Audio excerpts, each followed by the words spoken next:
जय हिंद। मैं कोई बाला बिहारी। देखिए, चकमा देकर सत्ता हथियाना पहले आसान होता था। ऐसा तब होता था जब केंद्र का सत्ताधारी बेईमान होता था। अब कुर्सी नहीं मिलेगी बिना अच्छा काम किए। गया वो वक्त जब जीतने के लिए सिर्फ निशान होता था। सुमित शशांक भैया, जो बिहार प्रदेश के प्रवक्ता है बीजेपी के, भैया इस पे बताएंगे मुस्लिम आरक्षण पे लेकर के, और राहुल गांधी का जो उल्टा पुल्टा बयान आ रहा है उस पे हमारे भैया अपने राय को रखेंगे। देखिए, मेरा स्पष्ट रूप से मानना है कि राहुल गांधी जी और राहुल गांधी जी का पूरा ये जो मंडली है, ये जो झुंड लेकर के चलते हैं, ये पूरा झुंड किसको नीचे गिराने का काम करता है, किसको नीचा दिखाने का काम करता है। इस देश पर मैं बार बार विभिन्न चैनलों के माध्यम से मैंने बताया कि भारतवर्ष पे लगातार हजारों सांस्कृतिक आक्रमण, चाहे वो गुलाम वंश हो, चाहे खिलजी वंश हो, चाहे तुगलक वंश हो, चाहे सैयद वंश हो, चाहे लोधी वंश हो, चाहे मुगल वंश हो, चाहे अफगान वंश हो, चाहे ब्रिटिश ईस्ट इंडिया कंपनी हो। और ब्रिटिश ईस्ट इंडिया कंपनी की गोद में कौन सी पार्टी का जन्म होता है, कौन सी पार्टी पैदा लेती है? तो उस पार्टी का नाम है कांग्रेस। फूट डालो, राज करो, नफरत फैलाओ, इसी नीति पर कांग्रेस जो है वो आगे बढ़ती है। देश को कहीं ना कहीं विघटनकारी नीतियों में बांटने का काम अगर किसी ने किया है तो कांग्रेस ने किया है। जिन्ना जैसे व्यक्ति को माथे पे बैठाने का काम किसने किया? जिन्ना जैसे लोगों के साथ नेगोशिएशन का काम किसने किया? कांग्रेस पार्टी नहीं तो किया।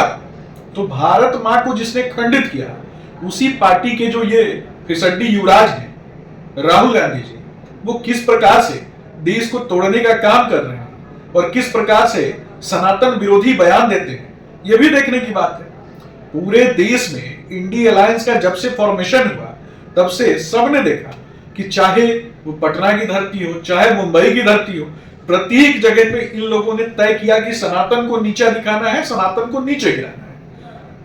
दक्षिण भारत में एक सम्मेलन होता है, उस सम्मेलन का नाम है सनातन विरोधी उन्मूलन सम्मेलन। इस सम्मेलन का जब शाब्दिक रूपांतरण करेंगे, हिंदी में जब बढ़िया से रूपांतरित किया जाएगा, तो इसका मतलब होता है हिंदुत्व को समाप्त कर देने वाला सम्मेलन। और इसमें उदयनिधि स्टालिन कहता है कि हिंदुत्व जो है वो डेंगू है, हिंदुत्व मलेरिया है, हिंदुत्व जो है ये अफवाह है। तो इस प्रकार से हिंदुत्व को अपमानित करने की बात करता है और हिंदुओं की धार्मिक आस्था पे चोट पहुंचाने का काम करता है। और जब हिंदुओं की धार्मिक आस्था पे चोट पहुंचाने का काम ये लोग करते हैं, तो उनके साथ गलबहियां कौन करता है? उनके साथ गले में गले मिला के कौन बैठा होता है? एक ही थाली का चट्टा बट्टा कौन बना हुआ होता है? ये राहुल जी, राहुल गांधी जैसे लोग। ये आलू से सोना बनाने की तकनीक ये नानी के अपने गांव से लेकर के आए और कहीं ना कहीं पूरे कांग्रेस को इन्होंने पिछड़ेपन का शिकार बना दिया। कांग्रेस के माथे पे अगर कोई कलंक है तो उस कलंक का नाम है, स्पष्ट रूप से सब कोई जानता है कि राहुल गांधी जी। एक तरीके से इनका प्रायोजित एजेंडा है सनातन को गाली देना। मैं सिर्फ आपसे पूछना चाहता हूं इस चैनल के माध्यम से कि क्या 100 करोड़ हिंदू इस देश में रहते हैं तो उनकी धार्मिक आस्था की बात करना, उनके सम्मान की रक्षा की बात करना, उनकी उन्नति की बात करना, उनके तरक्की की बात करना, उनके पूजा पद्धति की बात करना, उनके माथे पे लगे हुए तिलक को सम्मान पूर्वक बनाए और बचाए रखने की बात करना, उनके माथे की पगड़ी को सम्मान पूर्वक बनाए और बचाए रखने की बात करना, उनके धार्मिक आस्था पे बात करना, उनके कहीं ना कहीं उनकी रक्षा करने का संकल्प लेना गलत है क्या? ये पूछना चाहता हूं। मित्रों, कांग्रेस जो है ये अंग्रेजों की बनाई हुई पार्टी है, कांग्रेस पार्टी। और इसके जो राहुल गांधी जी है ये हमेशा से सनातन विरोधी जो बयान देते हैं उस पर कहना चाहूंगा, और 100 करोड़ हिंदुओं को टारगेट करने का कार्य करते हैं और कहते हैं कि इन हिंदुत्ववादियों को खत्म करना है। एक बयान ऐसा आया था उनका, तो मैंने उस पर कविता लिखा था कि 100 करोड़ अटक जाएंगे बुज़दिल तेरे सांसों में, खुद दफन हो जाओगे अपने काले इतिहासों में। 70 साल के समस्याओं का समाधान हो जाने दो, भ्रष्टाचार के खत्म करने का विधान हो जाने दो। कि सैलाब छोड़ गया कुछ गंदगी हिंदुस्तान के बागों में, आज वही दुर्गंध दे रहा है हमारी ख्वाबों में। विकास अवरुद्ध करने वाला कांटा है हमारी राहों में, इसलिए तुम भी खटक रहे हो हमारी निगाहों में। कि भाईचारे की आड़ में अदावत दिखाई देता है, तेरी अल्फाजों में बगावत दिखाई देता है। तेरी नियत जानकर तेरा पहचान वो लिख देगा और संविधान गोली मारकर तेरे सीने पर हिंदुस्तान लिख देगा। और समझने वाले लोग हमारे इस बात को और हमारी इस कविता को समझ जाएंगे। देखिए, अभी कवि बाला भाई बिहारी जी ने कविता कही और निश्चित रूप से देश और मातृभूमि से जिन लोगों का भी प्रेम स्नेह है वो सभी इस बात को बहुत अच्छे से जानते हैं, और जिन लोगों ने भी संविधान को बहुत अच्छे से देखा है वो जानते हैं कि भारत में कहीं ना कहीं 370 किस प्रकार से कलंक के रूप में भारत के ऊपर लगा दिया गया था। इस 370 को हटाने का काम किसने किया? कश्मीर की माताओं बहनों पे कितने अत्याचार हुए। कश्मीर में वाल्मीकि समुदाय आता है जो कि कहीं ना कहीं उस वाल्मीकि समुदाय के जो लोग हैं उनको गंदी नालियों को साफ करने के लिए रखा जाता था, और वो वाल्मीकि समुदाय जो है वो कितना भी शिक्षित हो जाए तो भी उसको नौकरी नहीं दी जाती थी कश्मीर में। यह आर्टिकल 370 हटने के बाद वाल्मीकि समुदाय के साथ जो न्याय प्रदान करने का काम आदरणीय प्रधानमंत्री नरेंद्र मोदी जी ने किया, क्या इसके लिए देश का प्रत्येक बेटा बेटी जो है मोदी जी के साथ खड़ा नहीं होगा क्या?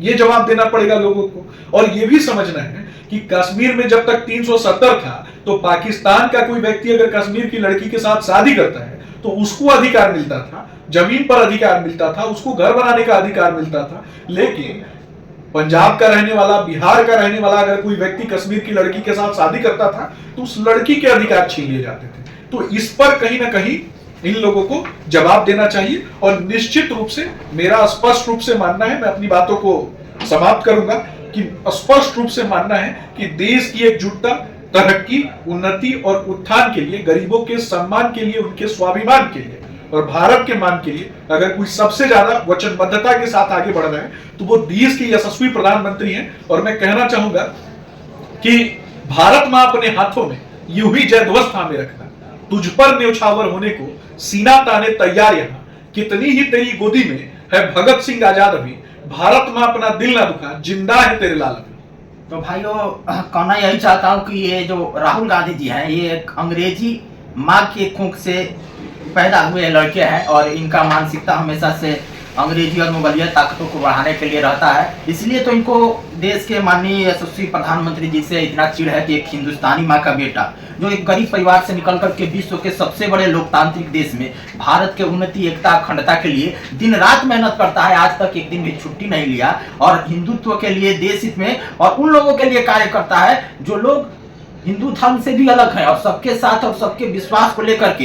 हिंदुत्व एक ऐसा शब्द है जिसके छाव में सभी जाति और धर्म मतलब फूले हैं।